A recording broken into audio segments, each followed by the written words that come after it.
It's now gone from a red color to like a green, so I'm really curious to see what this is going to turn into once it turns to soap.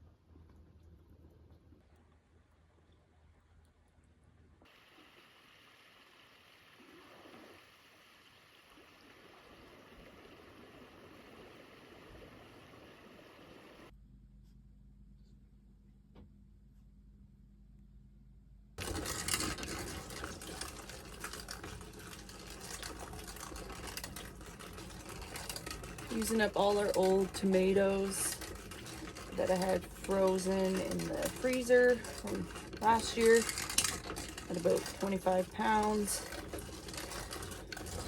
Roasted it into a nice sauce because we were getting pretty low on sauce and I just didn't have the energy to can them, so canning them now.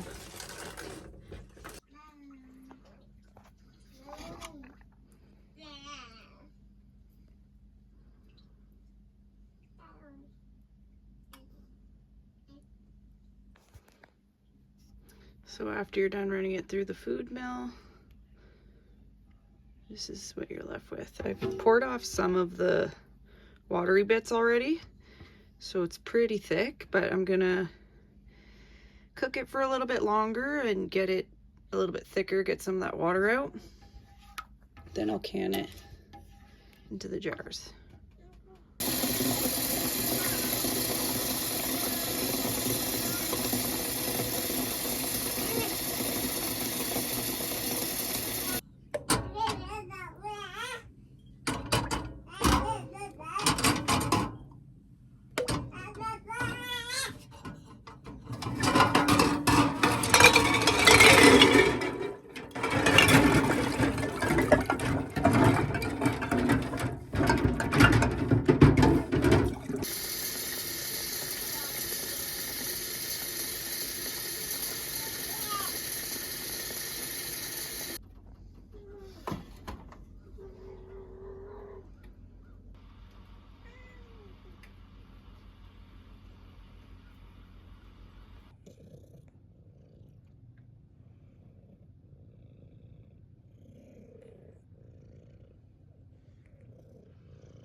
So I made a bunch of booch the other day and I did a second ferment to get it a little bit more carbonated and add some flavor. This is the black currant and it's been sitting on top of my fridge where it's nice and warm, and I'm gonna crack it and have a little taste. I think it's a bit vinegary because I let it sit a little too long, but I'll just water it down and that usually makes it taste a bit better, but here we go. Ooh.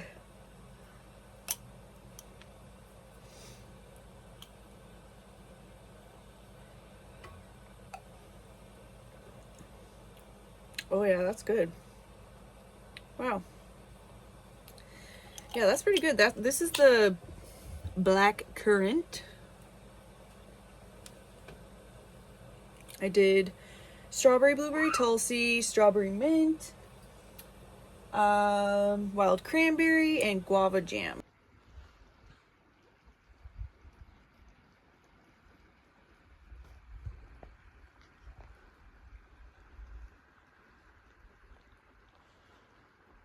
So I almost forgot to mention that I usually add some white vinegar into the pot that's boiling the rings and the lids, and also the pot that's boiling the jars, because we have really hard water, and when you have hard water it leaves a mineral residue all over everything. It's like this powdery white, and it's probably not bad to have on your jars, but I just don't like the feeling of it. I don't like the look of it. I feel like it's probably, you know, changing the food a little bit to get it in the jar.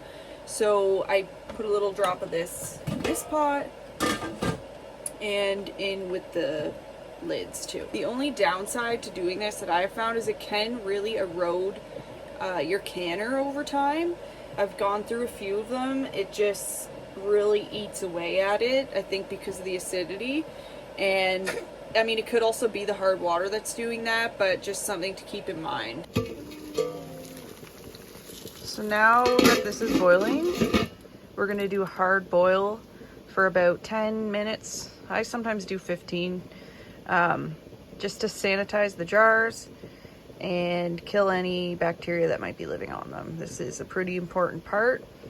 I think if you have like a fancy dishwasher, you can do the like sanitize feature on it, but we do not. So if you don't, that's what you gotta do. Even if you've washed the jars and they're clean, they're not technically sanitized. Recommendation that I have when you're doing your lids is to always put a few extra in the pot, because when you're in the motion of doing everything and you got to kind of work fast, if you have like a little speck on it, or if one seems like the seal's no good, you can just go to the next one and you don't have to worry about reboiling it and re-sanitizing, and you can work really fast that way.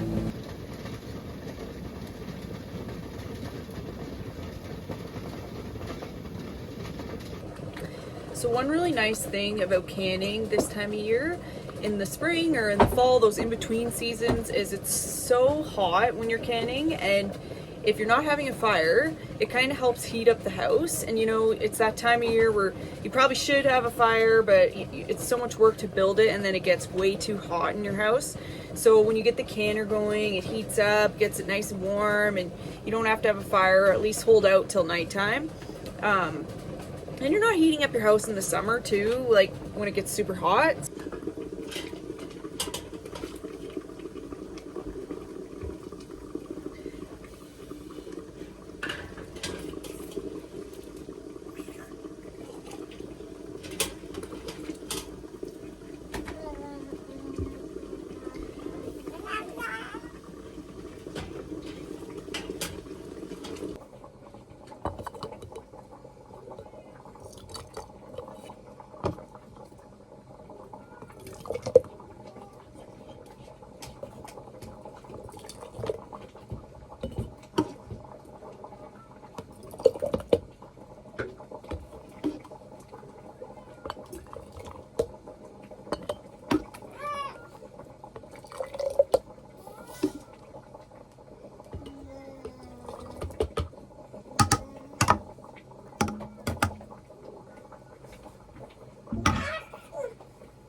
So I like to add a teaspoon of lemon juice to each jar, just to bring the acidity up, because you don't really know what your acidity is of your tomatoes, and it can vary depending on the time of year, what variety of tomato.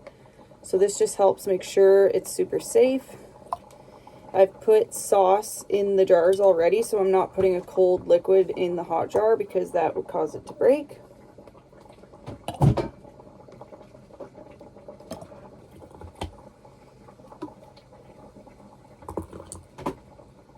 So in the background while I'm doing this, the canner is still going. We want it to match the temperature of the jars and the hot liquid in the jars. If one of them is cold, the jars will crack. So you do have to work a little bit fast.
Now I'm just wiping the rings of the jars, or I guess the top of the jar you could call it, nice and clean with some sanitized water.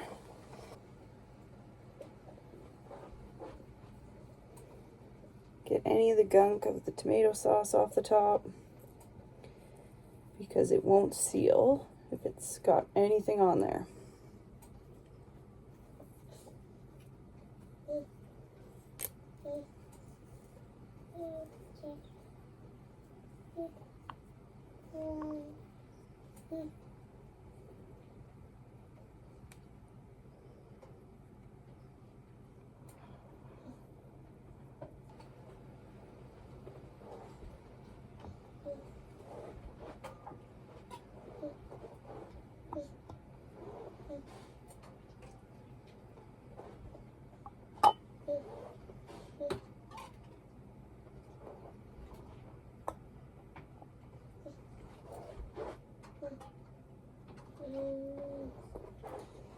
You also want to make sure your lids don't have anything on the ring either.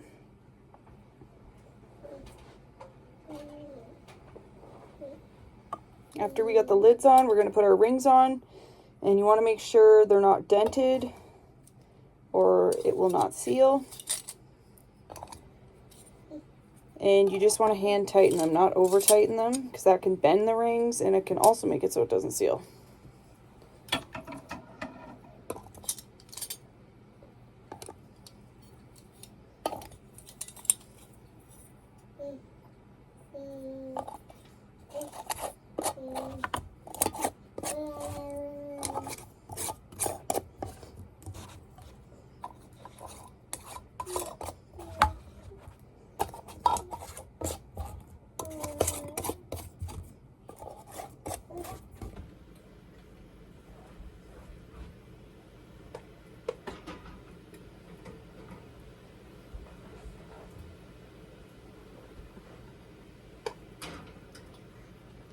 And we put our hot jars in the canner, and sometimes I'll let them sit not fully submerged yet, just to heat the jars up and get them a similar temperature so you don't shock them. Then I'll drop them down, and then you want to bring it to a hard boil. And depending on the processing time for what you're doing, I think for this I'm doing 30 or 35 minutes. That's how long you'll leave it at the hard boil. You want to start the time once the hard boil gets going, not when you put them down. And then you take them out. Let them cool. Don't let them touch anything cold or they might explode.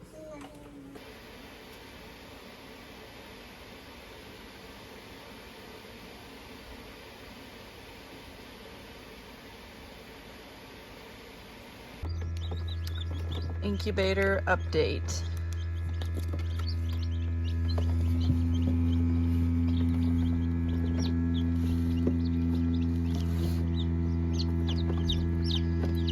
Got little chickies hatching. Looks like that guy just came out.